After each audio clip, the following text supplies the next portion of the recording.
Here to discuss, and we're very excited about it, Dr. Lauren Wright, Associate Research Scholar at Princeton University, and Niall Stanage, White House columnist for our partners at The Hill. I am so excited about this segment.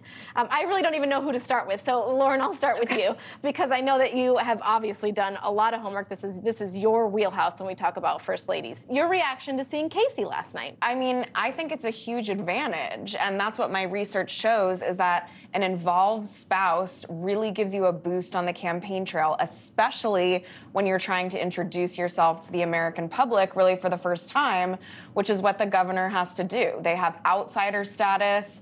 This humanizing aspect is absolutely true because they're the most inside of the campaign, and so they have the access and the credibility, but people don't see them as partisan players in the same way they see other surrogates. And so I know there's been a lot of discussion of Casey DeSantis being a liability and is she too involved? That's really not what I see across the board. Democrats, Republicans, if you have an involved spouse, that's almost a requirement for a successful campaign if you want to win the White House now. You know, that's actually what I was going to ask. And Niall, I was going to ask you as we go forward. And we've talked about this flooded landscape that we're seeing on the Republican side.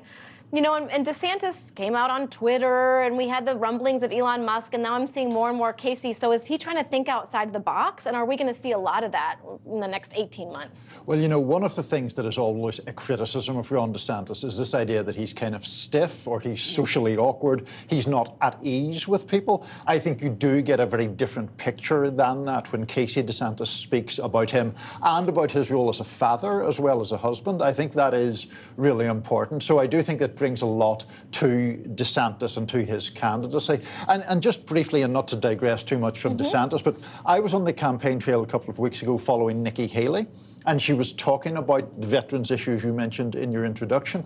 And when you have someone who's able to talk about those through the, well, not even through the lens, just directly about how it has affected their family, it clearly hits voters in a different way. And those kind of remarks on her stump speeches were noticeably well received by the people who were listening to her, because I think they felt that reality, and I think that's really important.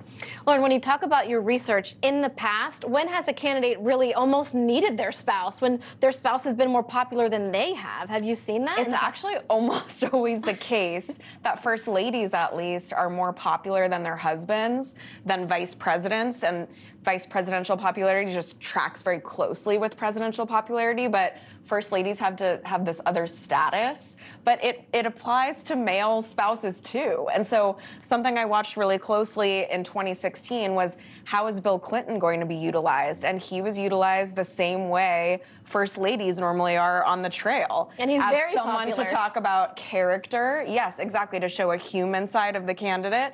And so it applies to Nikki Haley's husband.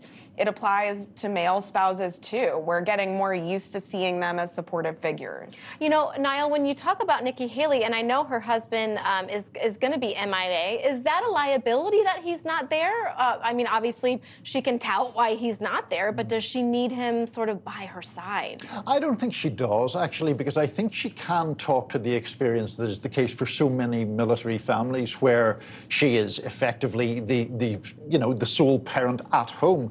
She talked about that when she was governor, that she was essentially left while he went off and deployed to Afghanistan. In that case, the very human struggles that go with raising your children while a partner is absent and serving the nation.